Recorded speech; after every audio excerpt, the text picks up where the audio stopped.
Hello, beautiful alchemist. Welcome to Reiki Radio. I am your host, Yolanda, and today we will dive into the third hour with my teacher, Arjava Petter. I, first of all, as always, want to thank Arjava for taking the time to spend 3 hours with us here on Reiki Radio. And if you would like to work with him, learn more about his work, or even about his books, go to his website, frankarjavapetter.com, and the link is down in the show description. So, to wrap up this beautiful conversation, we dive more into using the foundations of different practices, such as Reiki, and how that really is opening us up or pointing us towards the greater mysteries. So we have an interesting conversation around this. We also talk about the fears around losing the way that we identify with ourselves currently. And I just want to point out as well, there are a few things that he shares in this episode that you may recognize as, little elements that he shared in the first or second episode.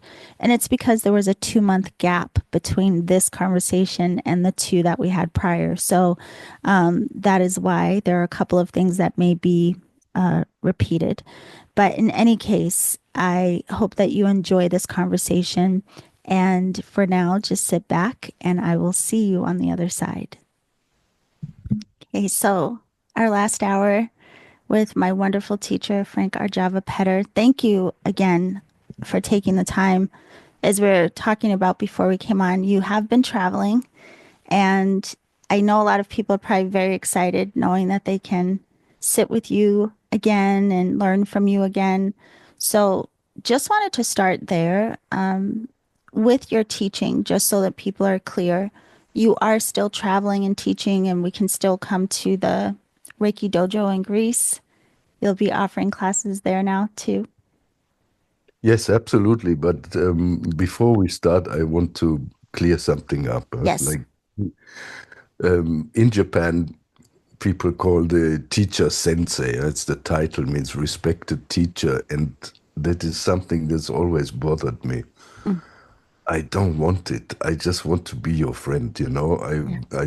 I'm the same as everybody else, and I don't like that role that people put on me as the sensei. They put me on some kind of pedestal, and I really don't like it. We are all the same. We are made of the exact same material. We have the same challenges, the same love, the same anger, the same everything. Yeah, the Mhm. same skin, the same texture. Everything is exactly the same. And I wish that we would start to behave like that and meet each other on absolutely on equal grounds. Huh? Yeah. I really love that.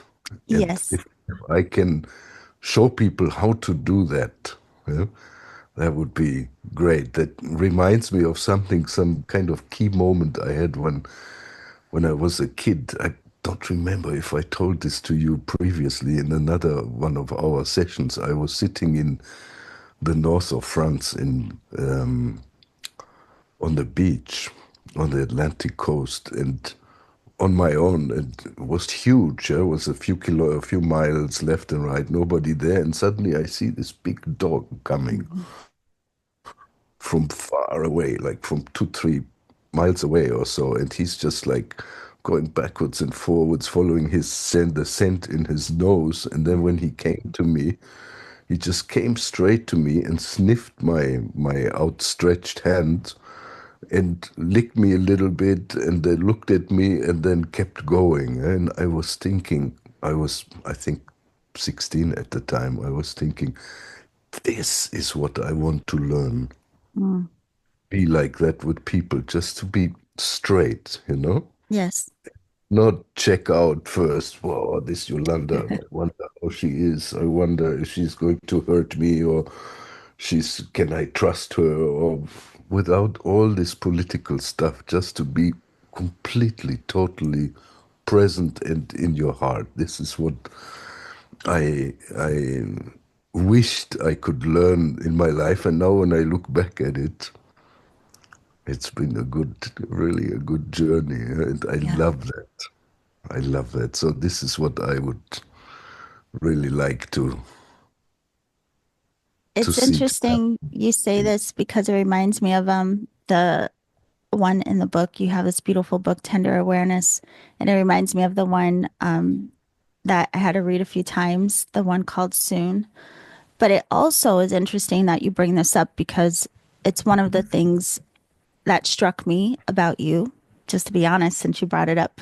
Because I can remember very clearly, of course, the first time, and I've had the opportunity to sit with you and come to classes several times, but the very first time, that's what I recognized in you.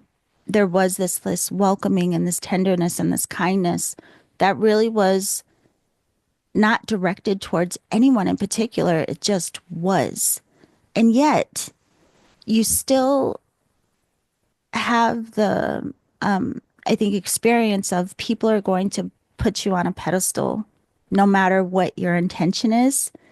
And that was one of the things I always was curious of.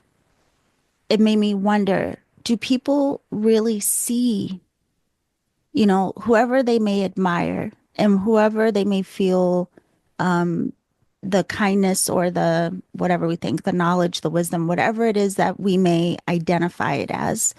I wonder if we as people can truly see the person when we put so many titles and ideas and impressions upon them.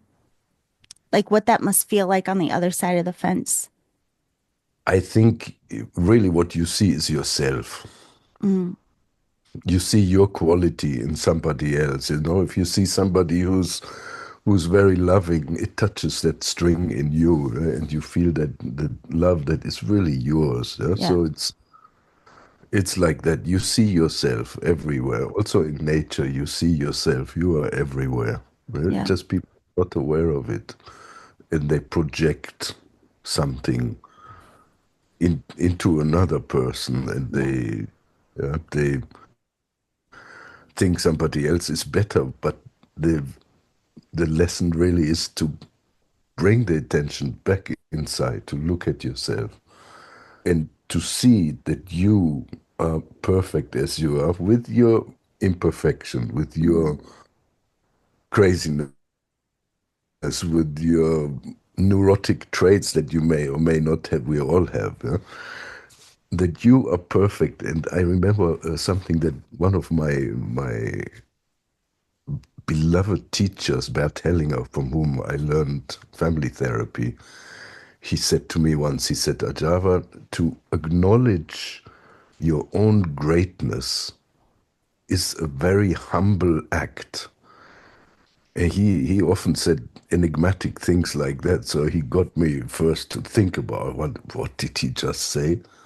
To acknowledge your own greatness is a humble act. How can that be humble? mm, When you really look at it, is when you see the divinity in yourself and you cherish that and you celebrate that, then you start to look at everybody else the same way, and you know that we're all the same. yeah, And then, boom, all the ego is gone. yeah, So nice. Yeah, yeah. so I think what people see in you or in me or in anyone for that matter is something they have in themselves, and we just trigger that, yeah, with our behavior. And if you can trigger somebody into a good behavior, it's good. Yes. And sometimes even if you can trigger people into bad behavior, it's also Yeah. good. Yeah. Yeah. So we trigger each other, Yes. yeah, all the time. Yeah. So when I talk to you, for example, it's very simple for me to be in my heart. Yeah? And that's partly is your presence. Yeah? But of course, it's my heart, but it's your presence that triggers that. Yeah? And this is nice. That's how Yeah. we can grow together. We can lift each other out of the miserable state that we find Yeah. ourselves in sometimes. Sometimes. This is very interesting, I have to say, because it's something that I think about a lot, but I've never had a conversation with anyone about it. And it reminds me again of your writing. There's always like deeper hidden wisdom. Like the deeper you go, the more something starts to emerge. But it reminds me even of the practice. And I think of over the years of what my idea was of even like the system of Reiki and learning it. And, initially there's this thing of perhaps wanting to get the technique right. There's a lot of pressure on how I may be doing this thing. And then you Yeah. go through a cycle perhaps of, softening and stop thinking so hard and then just observing, well, what's actually happening when I sit with, within this energy and within these different practices, what's happening when I direct my mind, what's happening when I stop trying, right? And so then you start to experience some other layer. But on and on we go. And it always fascinates me how there's always something underneath it. There's like more and more treasure as you go.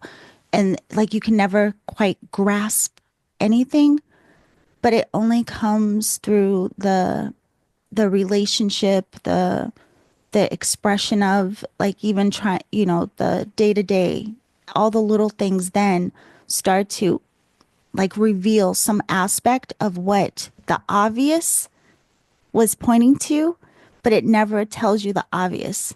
Does it make sense? Did I say Yeah. that right? I think Yeah. the simple has so much depth. Yes. The simple really is infinity. So when you sit in front of a window, I'm here in Canada in the woods, and I look out onto this beautiful forest.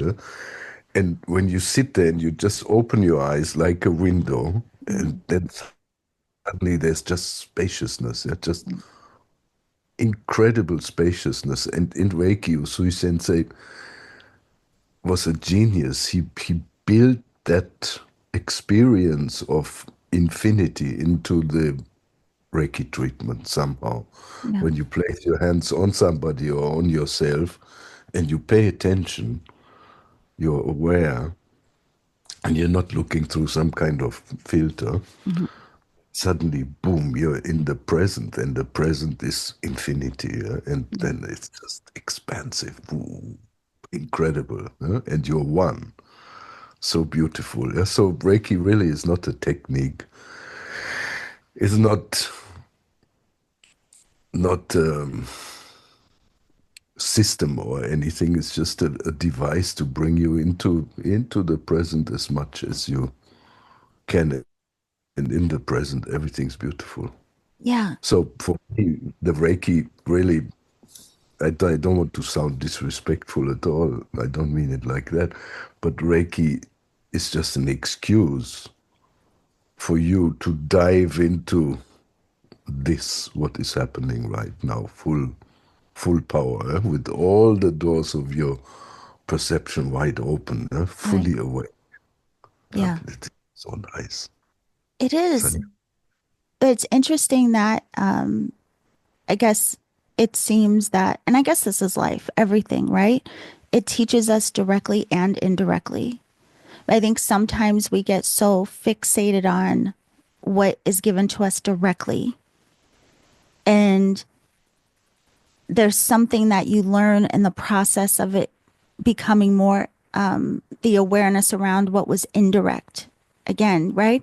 But there's still this learning that's happening even when it's not like, for example, I can think of how many times I've heard you say the word tenderness. And, maybe the first time I heard it, I was, oh, that's nice. Right.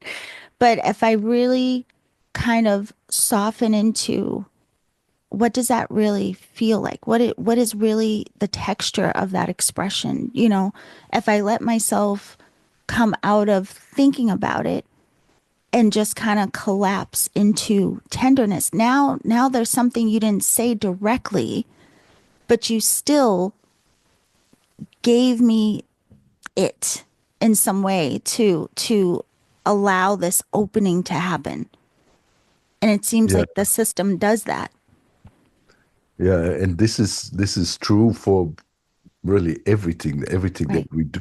So, for example, for you guys listening, when next time, just for an experiment, when you touch the steering wheel of your car, if you touch that with tenderness, you're gonna have a religious experience when you're driving. It sounds corny somehow, but that's really what it is. Right. That it just opens up this totally new dimension of overflowing love and kindness. But how Yeah. nice is that, and we have that, and all we need to learn somehow is to trigger that transcendence. Yes. And that's And the and it's not outside of us; it's here. Yeah, it's all everything is where it belongs. yes. But see, and that's the thing, even with your example, right? So as you're saying it, it comes to mind like we literally have like these, we'll say like gateways within our consciousness. And we tend to lock the door at exactly that. Like you said, if you said, hold the steering wheel and hold it with tenderness, like someone may automatically, the analytical mind will go like, that's corny. What is this man talking about? Like, oh, okay, tenderness, right?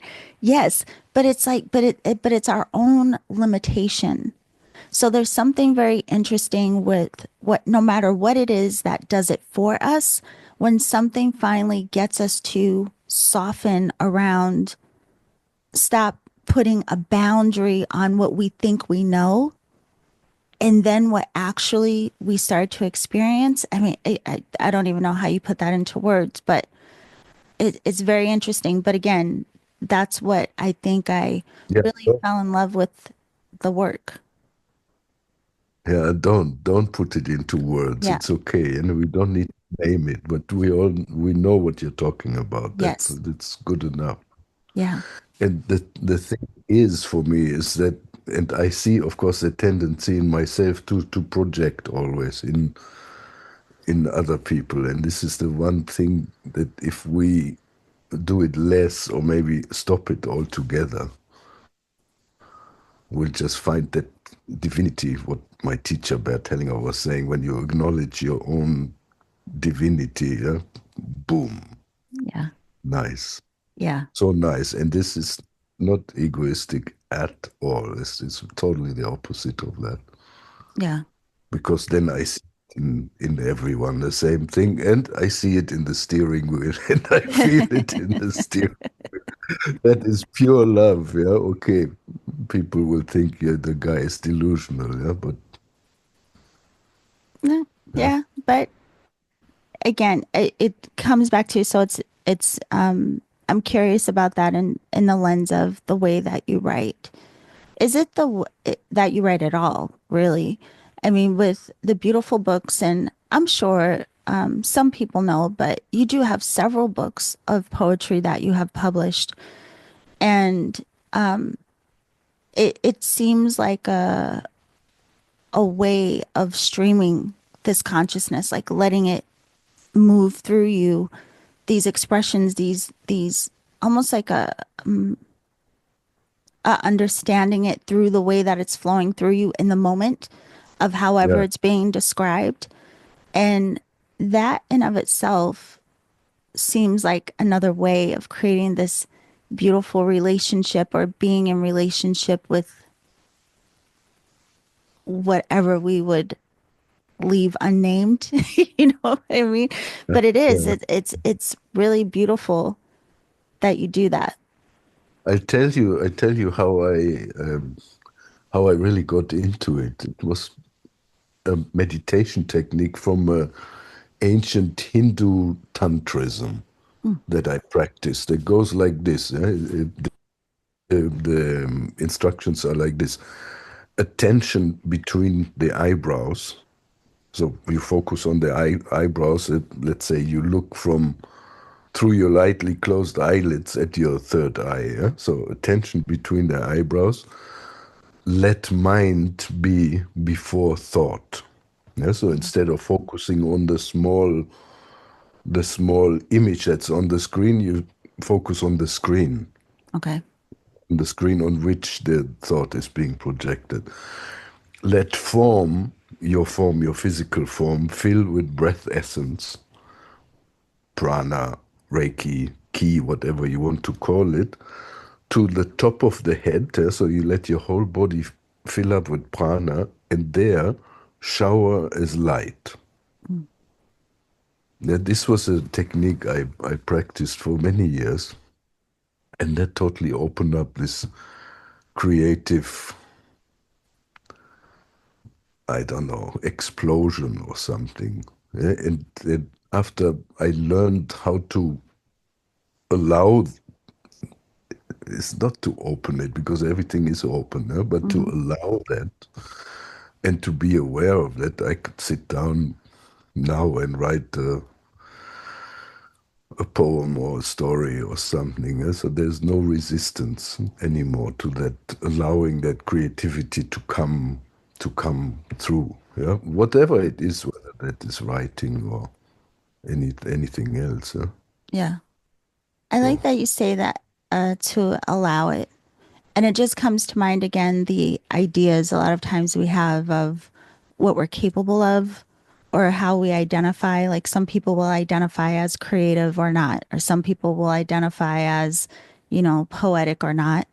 And again, like I like the what you point to in terms of it's like we have access really to all, but what is it that we allow and what is it that we allow ourselves to be aware of? exactly, we think of ourselves as a person and as a separate identity, separate from everything, Right. from others, from the universe, and that's, I think, the biggest mistake that we make, and that's the limitation then, because as a person you think, well, I can't do this, I'm too small. Hmm. But as a part of the is one cell, one living, pulsating cell, part of the universe, you are it, yeah? Yeah. And you have access to all all of it, that whole celestial body, and who knows more. Yeah. Uh, Yeah. sounds crazy, but with you have a if you have an attitude like that, then many more things than you think possible are there for you to enjoy. But I think it comes back to what you said a little while ago about the presence, because it just made me think of one, while you were just speaking, I directed my attention to your voice and I could feel the vibration of your voice, like right here within myself. And it, again, like when I wasn't so focused on the technique anymore, say within practicing Reiki, and I allowed my awareness to be more open, more spacious. And then I started to recognize, like, oh, this expression is really everywhere. Like, I mean, again, like I could walk into the room with you or just sitting here if I direct my attention towards you and just allow. So, like you're saying, like if you were my focal point, but instead I had an awareness of the screen around you, like even in this moment, then I'm tuning into the presence, that emanation of whatever it may be. And I think that's really, like you say, it's like the brilliance of what it starts to help us let go of, what it helps us to let go of so that we can recognize this not being separate from.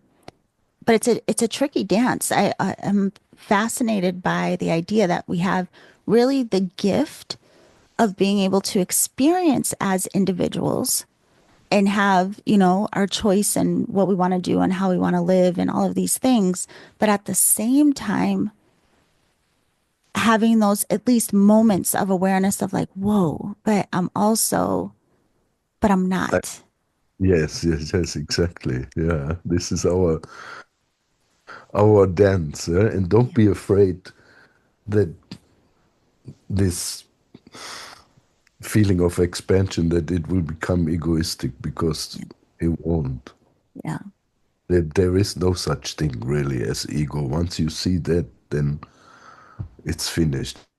It's Yeah. just a mirage, because the idea that we are separate and I am like this and you are like that, that's just a complete illusion. There is no such thing. We're exactly the same material. Hmm. You and I and everybody else and the trees out here. If just for a simple experiment, yeah, if you think of the you're floating upwards, float up, and then suddenly you see the curvature of or your consciousness floats up, and you see the curvature of the earth, and you float up more, until you see that earth Mm. below you. Yeah. What do you see? Do you see Germans and Americans and Republicans and Yeah. communists? No, Yeah. you just see one organic whole, one celestial, one big body. Yeah. And we are a part of that. And that in itself is a part of the immensity that we cannot even imagine that is happening all around us. Yeah? So when people or spiritual people say you are one with the universe, you are one with everything, that's not a theory, it's Right. just a simple fact. Yeah. It's like that. And when you start to perceive that, yeah, then boom, Yeah. you're coming out of your small self. So nice. Yeah. And I think that's the thing too, allowing ourselves to, soften and expand into that Exactly. often also leads to that compassion and these other things again that we talk about. Because if you tell me to be compassionate and I'm trying to be compassionate, I'm not really, not No, necessary. Yeah. it's fake, it's Right. artificial. Right. And Yeah? so But there had, if you perceive yourself as one with everything and everyone, then the compassion is the natural outcome yeah. because you are looking at the self. Hmm. Yeah. Beautiful, and Isn't people it? are so, all people are beautiful, even those who you think are a real pain in the neck. But Yeah. beautiful also part of the story, our story, part Oh, of us. yeah. Because I think it even softens too, again, it keep coming back to the beautiful concept that you gave, like honing in, say, like, on a person, and we can attach to the story we have of that person, and then that be the only thing that we see. And again, if I just tell myself, be compassionate, even the compassion becomes a story. But if I soften and I can allow myself to more so experience that there's not this separation between us, my compassion even comes naturally from the understanding of suffering. I understand what that is to suffer, and I understand what it's like to act out of our fear and our worry and these things. And so then that softening that happens, it becomes a really real thing where you then really feel that compassion because I mean it's understood as a reflection of what you've also encountered. Even though it may look different, the story may be different, we still share these expressions. Absolutely. If you were just to take the hand of your client, Hmm. the hand is laying on the massage table, you just take their hand and you don't say anything, and then suddenly just everything melts away. Yeah. And you need no technique, you need even no therapeutic technique, nothing, just that. Yeah. But we're always looking for technique, always looking for how to do something that we don't need to know how. Hmm. It's kind of crazy. We already know everything. We Yeah. don't need anything. We are perfect as we are. But we're always projecting into some kind of I have to improve, I have to get, I have to reach, I have to. It's this eternal carrot that we hang in front of our own nose that we're running after, and by definition can never reach. Yeah. Yeah. It always reminds me of like training wheels on the bike. And then, the training wheels and you take them off and then you still have to kind of, give some concentration, some effort to balancing. But at some point you're just doing it and you don't even have to think about it and you don't even really remember the time where you needed the training wheels in the first place. No, we just cruise through life. Yeah. And when we started our conversation before we turned on the recording button, you said that you felt like you're watching a movie. Yeah? This is Mhm. this. I think this is this. Yeah, that cruising, it's cruising by itself. Your life is cruising by itself, and you are witnessing it. You're Yeah. watching it. Yeah. It's very Yeah, you're not interesting. really. And there is that always that dance in between doing and allowing things to just unfold. Huh? Yes. So we Yeah. can't just sit back and do nothing, yeah, and just go, whoa, this is quite a nice ride. But sometimes we have to pedal a little bit too. Yeah. We And have the to thing find a balance. is the sustaining of it because it's coming to mind too how a lot of us in this realm that do these practices and are at some level trying to just surrender to what you're talking about. We may feel it. It may seem more palpable to us when we come together, say like in a class, or we get together to meditate, or we get together and have these conversations. And then we go off and we redirect our attention to whatever the what's going on in other arenas or in other spaces, and then it's like this back and forth, and a lot of times we then associate I can only be in a particular space when I'm in a particular surrounding. So it's also an interesting dance to recognize that it's with us all the time. It's not just when you're laying hands and it's not just when you're sitting in meditation. I think that's another thing that sometimes people struggle with, feeling like it's a swinging door. Yeah, I think the main reason really for sitting practice, for meditative practice, or Reiki practice for that matter, same, Yeah. is to slowly persuade that kind of inner state, that inner attitude, that awareness, to persuade that into your daily life. Because if you are aware for 1 hour on your meditation bench and 23 hours you are asleep, that doesn't make sense. Right. Yeah. So it's all about persuading that what you already have inside to seep into and to impregnate all of your moments, yeah, Hmm. in the day, and then hopefully one day while you're sleeping too. But I'm not there yet. Yeah.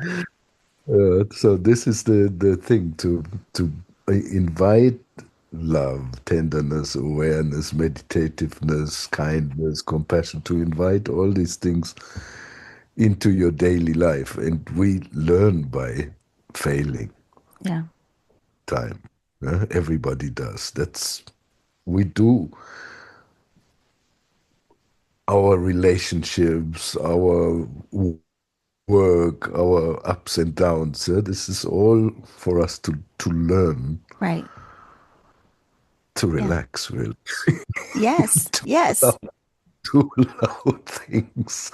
So you make all this effort to get something. In the end, you realize you didn't have to make an effort at all. Yeah. But you need to see it. Yeah. And to be able to see it, you have to fail. So failure is really good. Yeah. But the other thing too, and I just want to make sure people understand, we're not saying like you don't need the practices, you do. And there's a thing with I want to say even some slight variations of how we practice can often make a difference. But through our practice, then we give ourselves the evidence of what you're talking about. And it's kind of accepting the evidence and the experience that you had, not just like thinking it was some kind of fluke. But getting back to the practices, and again, it could be so slight, the difference that it may make in how you experience something. I'll tell you this. I obviously, through the podcast and some other things, I get to have a lot of conversations with people who are practicing and hear lots of different points of views and lots of different experiences and all of these things. And there are sometimes some little nuances that I've recognized of like, oh, you know, I'm thankful that perhaps my teacher may have said something in a particular way. That slight change really made a difference in how I understood how to practice to soften and then to allow myself to open up. And I say that to say because I know that you do have a book that you are working on about some of the practical applications of Reiki.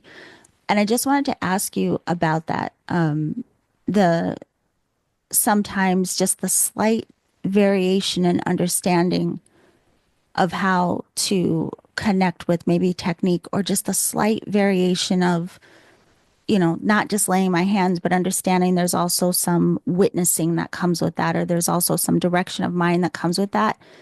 Those little things make a big difference and can be very impactful. So I wanted to ask you about that and what even is inspiring this book. Yeah, so the book that you're talking about is basically my experience of Reiki in 30, how many, 33, 34 years of practice. Yeah. And when I said earlier, Reiki is not a technique and you don't need to practice it. Yes, that's true. But at the same time, you have to know some basics. Right. Then you have to know a little bit of how the body works. You have to know a little bit of anatomy. You have to know a little bit what to watch out for when you place your hands Right. on somebody. Yeah? And this in Japanese is called byosen. Byosen means two things. One, it means the toxicity of the body that you are able to perceive with your hands. And on the other hand, it means the healing process of the body that is being initiated by your touch. Mm. So when you touch, the energy, the cosmic energy, goes into the body takes that energy and starts to detox, starts to work. And these are the basic things you have to know, you have to understand to be able to do effective treatments. And Mm. but then you let go. Yeah. So there must be some kind of underlying knowledge Right. and experience. But then once you start, you let it go. The same with meditative practice. When you're sitting, you have to let go of all your preconceived ideas and all your past. Otherwise, you're just putting it into the microwave, and Yeah. ching, warm up the things that are long dead. Hmm. So you have to have a certain base, and then once you have that base, you let it. In India, they say the master musician throws his instrument away. That's really the thing. We have to learn first some technical skills, and then we let them go. So I'm really looking forward to putting out that book. It's like modern day healing guide with how to deal with illnesses from A to Z, Oh, wow. where to treat what. I think it's going to be good for the Reiki community. It Yeah. would be a helpful resource, and it's been lots of fun putting it together. Yeah, well, it seems like so timely too when you think about one, how popular Reiki has become. I mean, it's become now when you say it, people aren't as confused. A lot of people now have at the very least heard about it. But also when you think about the ways that throughout the community people are sharing it in such a variety of ways, whether it's in the hospital or hospices or I know a woman who does Reiki for a police department in Chicago, right? So even having that awareness can be so helpful. Cool. Yeah, I wish that would continue, and I'm sure it will continue in Yeah. this way. It's become a household item. Yeah. Okay, sometimes a little bit twisted, but doesn't matter because in the end, the Reiki energy, if we want to go into esoteric concepts, is really the vibration of the cosmic body. Hmm. Pulsates, and it pulsates all the time. And when you do Reiki, you can feel that sometimes in your hand or in your body or off your body, that pulsation of the energy just going boom, boom, boom, like that. Yeah. And that never changes, never ever. Yeah? And it doesn't evolve because it doesn't need to evolve. It's just how it is. It's like the sun shining. Yeah? It's just vibrating and like Yeah. Yeah. yeah. So we have on one hand we are dealing with something that never changes, that always is the same. That's the one constant in life. And on the other hand, we need to learn to maybe like riding a horse or so, yeah? Putting the bridle on it and saddling it and knowing some tricks how to maneuver around. Yeah? Yes. But we don't want to twist the horse. Yes. We, yeah, but we help it to take us to Yes. the place. At the right place is inside. Yeah. But it's so incredible because, again, just like you say, we all, of course, I mean, I think it's just nature of our design as well, that we do have to take things in conceptually and we do have to have some understanding. There's always that foundation that's necessary for us so that we can even graduate to the letting go and, expanding into the other levels of teaching that won't necessarily be in the book, but we have to have that foundation as the starting point. But it's Absolutely. And yeah, absolutely. And everything, whatever you learned, your whole life experience is part of that right. and is good. There's nothing that is not good or that you must forget or so. Everything has its purpose. Yeah. So we need to learn well so we can let go of the learning. Yeah. Yeah. No, it's true. Like that's what to do. Yeah? And it needs diligence. It needs devotion. I remember Takata Sensei had said, "Oh, if you're a Reiki master, you have to leave everything behind." And I agree and I disagree with this. Yeah? Hmm. So I disagree. You don't have to leave your job and your family. That's stupid. Yeah? Yeah. But what she really was, in my opinion, was trying to say was that it needs your total attention if you want to practice this.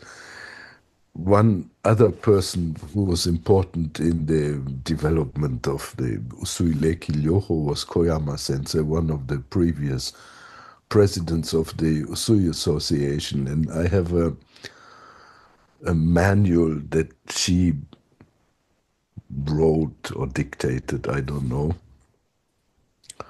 that was given to some of the members of the Usui Association, and I received a copy, and she says, Usui Sensei went to Mount Kulama to end his life. He was so um, desperate or Hmm. so, what's the right word, so bent on reaching enlightenment, Yeah. doing whatever, totally devoted.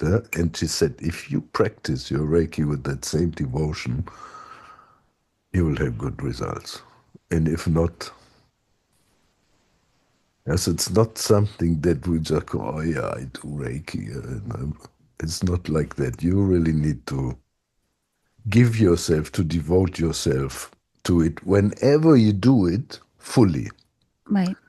Doesn't mean all the time, 24 hours a day, Yes. but when you do it, you give it your best. And giving it your best doesn't mean that you must do something to make it better because you can't. Right. You cannot improve it because it's already perfect. But doing it fully means that you surrender to it. Yeah. I mean, even you're saying that, it reminds me of the whole thing as well. I think sometimes people cling to their old identity, afraid to lose themselves.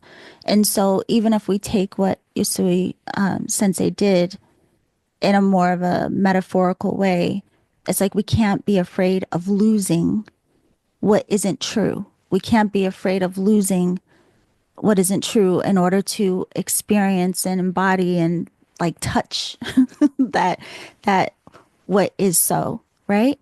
And Yeah. I think for a lot of us that is where that dance comes in and can be a little tricky of being afraid to lose what we identify as the self. Yes, the teacher, the job of the teacher is to take away the illusion Yeah. and give you what you already have. Yeah. It sounds ridiculous. You don't really need, looking at it this way, don't need Yes. any teach you, but we do because we don't see it. Huh? Right. So close because it's inside. Yeah. We don't see it. So you need somebody to rip the mask off. Well, it goes back to what you said. Oh, I can't remember the exact way you said it, but what your teacher told you about essentially, I'm paraphrasing because I don't remember the exact quote, but accepting essentially our divinity is a humbling thing. Mm. And that brings us right back to that in a way, because that's the thing. I think we have such a hard time just accepting that we could be potentially way more expansive than we believe ourselves to be, or that we may be way more loving and less flawed in a lot of ways than we perceive ourselves to be. And so, yeah, it's interesting that that came back. It's like we just did like a full circle. Full circle, yeah, yeah, that's good. But this is really it's the central theme in life, yeah? That Mhm. we imprison ourselves in our opinions, in our limitations, in our religious beliefs, our cultural beliefs, our racial beliefs, all that stuff, all that nonsense, yeah?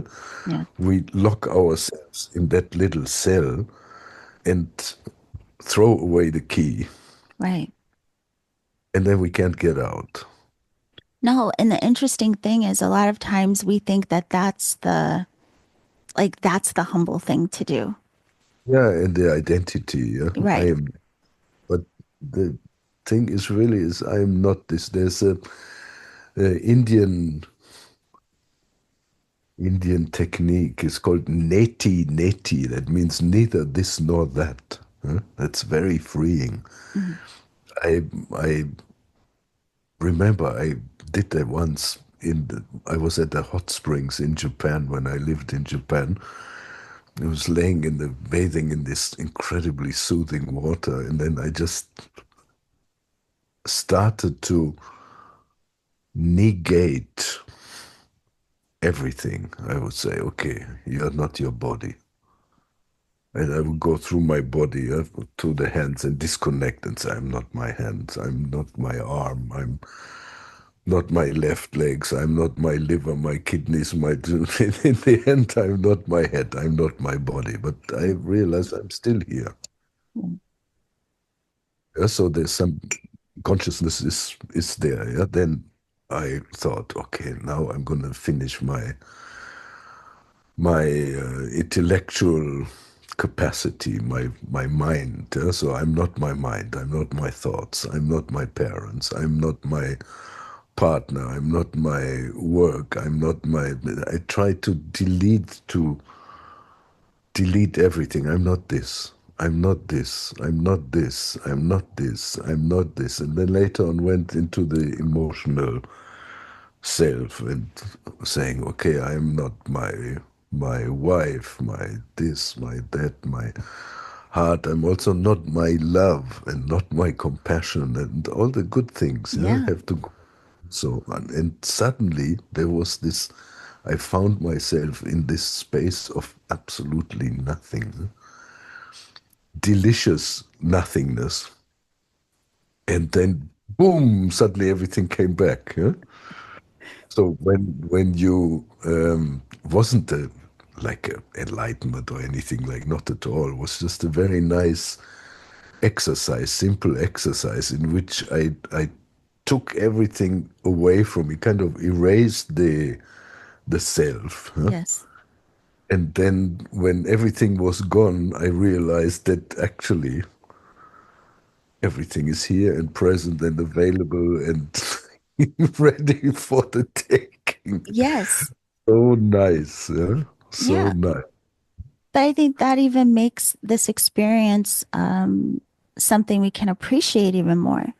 That's the thing. I think in the fear of losing ourselves or losing who we think ourselves to be, there's a thought of being just totally lost, like in a negative way, when in fact, I think it can enliven in us like this deep appreciation for just how incredible this experience is.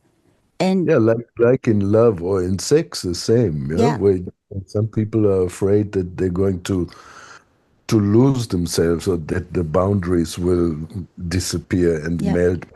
This is the beauty, yeah? right. When the boundaries melt, because then suddenly you explode into everything. Huh? How Yes. nice. And it's always there. It's like that. That's the thing is Always it's there. always there. You Yes. just need excuses, yeah, to Yeah. to feel it, to trigger it, to allow it. Yeah. Well, I Well, have to say, I cannot believe the hour went by so fast. I only have a few minutes left with you. But I wanted to say again, I really appreciate that we get to have these conversations. And before we were recording, I was saying, although you haven't been back into the States in a number of years, I appreciate so much that we have these devices that allow us to still connect and have these conversations because I'm sure even everyone listening, that's the beauty I think of even story and even going back to like your writing, that we get to share these things like you say that may like trigger us into something that feels good, trigger us into something that feels uncomfortable, but either way there's something happening, there's some more cracks that are happening. And yeah, so I just really truly appreciate that you take the time to share with us your points of view and what you've been experimenting with and learning on your journey. it reminds me what you just said of being in Canada, of one of my musical heroes, Leonard Cohen, and poetic heroes. He has this one song where he says, "There's a crack in everything, and this is how the light gets in." Mm. That's really the thing. We gotta crack that coconut Yes. so the light can get in, huh? Yeah. And Yeah. that's it.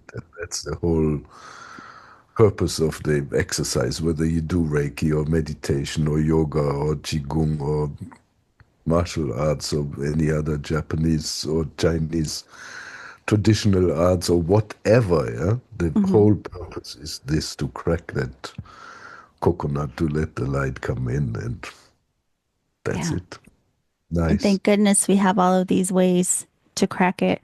So I would say for everyone, we can obviously keep up with you and what you're doing and where you're teaching and also what you're publishing. Going to your website, frankarjavapetter.com. Obviously, I'll put that down in the description. But now that you're saying that too, I'm just thinking of how your books on Reiki and the upcoming book, again, that's the foundation. But for everyone listening, your books of poetry are more so than beyond the foundation when we go into that, more of the allowance and the softening and what that is like to be experienced. So it's interesting. It's like you're kind of writing and sharing with us different stages of the experience. Yeah, and the poetry books, they're very much the expression of my love. Yeah, Yeah. very unrooted. Yeah, so just straight. Yeah? So I hope you guys enjoy it. Yeah? Yeah. No, it's beautiful. I was telling you before we started this one in particular, tender awareness. It reminds me in some ways of Rumi, and that for me personally, I had to read a few of them again and again to really go deeper into what you were saying. And so I love it. I love anything that makes me go, wait a minute, and go back and read that again. Yeah. So I thank you so much for everything you share with all of us collectively, but in a very, very personal way. I don't have the words to express how much getting to know you and to be able to share and exchange with you over these years have really, really changed me in more ways than you'll ever know. And so I appreciate you and I thank you so much for Thank everything. you. Thank you. Thank you.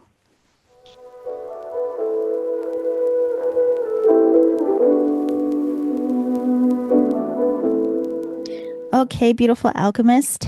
Thank you, thank you, thank you to my teacher, Arjava, for taking the time to share with us here on Reiki Radio 3 whole hours. Even though it took us a couple of months to get it done, we got it done. I am so thankful for all that was shared. And I hope that for everyone listening, there was some information, some nuggets there that inspire you or will support you on your path as well. If you would like to learn from Arjava or know more about his books, he's authored many. You can visit his website, frankarjavapetter.com. Also, if you would like to know more about me and my work, be sure to visit my website, theenergeticalchemist.com. And while you're here, wherever you're tuning in, it helps the podcast so much by just leaving a 5-star review on your favorite podcast platform or following the show. Like if you're watching on YouTube, be sure to follow the channel and subscribe. So I thank you all so very much for being here. I will be back to see you again soon. And remember to always journey in love.